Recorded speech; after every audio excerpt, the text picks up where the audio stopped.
உங்க உடம்பு உங்ககிட்ட ஏதாவது சொல்லிக்கிட்டே இருக்கா? உங்க உடம்பு தினமும் உங்களுக்கு ஒரு மெசேஜ் கொடுக்கும். அதை நீங்க கவனிச்சு பார்த்திருக்கீங்களா?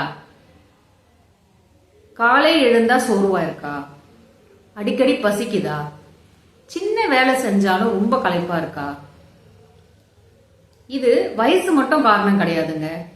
உங்க உடம்பு என்ன கொஞ்சம் கவனி அப்படின்னு சொல்ற சிக்னல். சரியான உணவு, தேவையான புரோட்டீன், தண்ணீர், கொஞ்சம் உடற்பயிற்சி, இந்த சின்ன சின்ன பழக்கங்களை நீங்க செய்தாலே ஃபியூச்சர்ல வரக்கூடிய பெரிய உடல்நல பிரச்சனையிலிருந்து நம்மள பாதுகாத்துக்க முடியும். ஸோ இன்னைக்கே ஸ்டார்ட் பண்ணுங்க. ஆரோக்கியத்திற்கு நாள் கிழமெல்லாம் கிடையாது. ஓகே, இந்த மெசேஜ் உங்களுக்கு பிடிச்சிருந்தா லைக் பண்ணுங்க, ஷேர் பண்ணுங்க, சப்ஸ்கிரைப் பண்ணுங்க. Have A good day.